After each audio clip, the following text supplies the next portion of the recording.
संकटाला हसत हसत सामोरी जाणारी तू आधी माता, तुझ्याच तोंडून ऐकणार आहोत तुझ्या कर्तृत्वाची गाथा। नमस्कार। नवरात्रीच्या या चौथ्या दिवशी जागल स्त्री शक्तीचा सन्मान, तिच्या कर्तृत्वाचा या निर्भया समिती महाराष्ट्र एसटी कामगार संघटना आयोजित सदरामध्ये मी निर्भया चंचल कोठार अमरावती आपले सर्वांचे सहर्ष स्वागत करीत आहे। नवरात्रीच्या 9 दिवसांमध्ये राज्य परिवहन महामंडळातील 9 रणगाडींच्या कर्तृत्वाचा आढावा आम्ही आपल्यापुढे मांडत आहोत। आपल्या कार्यालयात तुम्ही गेला असता तुम्हाला या टेबलावरून त्या टेबलावर फाईल नेताना साहेबांची रिंग वाजली की चटकन कॅबिनमध्ये जाणाऱ्या, प्रत्येकाची कामे चटकन ऐकणाऱ्या अनेक महिला शिपाई दिसतात। यातील अनेक महिला शिपाई या पतीच्या अकाली निधनानंतर अनुकंपा तत्त्वावर लागलेल्या आहेत। कमी शिक्षण, बाहेर जगाचा कुठलाही अनुभव नसताना आपल्या चिलापिलांसाठी या सर्व दुःख गिळून धीटपणे या नोकरीवर रुजू होतात। सुरुवातीला घाबरट भित्र्या असणाऱ्या या शिपाईताई हळूहळू या कार्यालयीन वातावरणात रुळतात। त्यांच्यात आत्मविश्वास येतो, त्यांना अनेक मैत्रिणी भेटतात व त्या अतिशय समर्थपणे ही शिपाई पदाची नोकरी हसत खेळत करतात। आज आपल्याला भेटणाऱ्या नवदुर्गा या शिपाई पदावर आहे। अमरावती आगारातील शिपाई पदावर काम करणाऱ्या या नवदुर्गाच्या कार्याला आपण आज मानाचा मुजरा करणार आहोत। चला तर मग बघा आपली ही ताई काय सांगते हे आपण ऐकून घेऊ।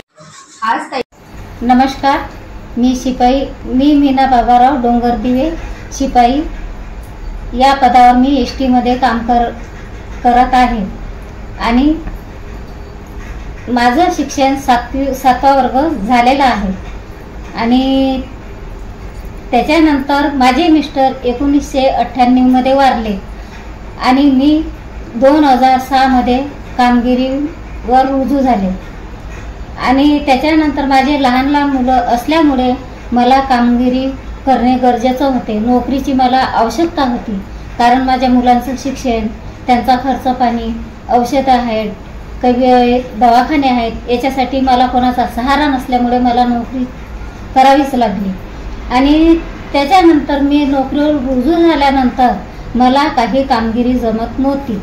त्याच्यानंतर मला काही लोकांनी, मला एसटीतल्या लोकांनी, कामगार संघटनेवाल्यांनी खूप सारी मदत केलेली आहे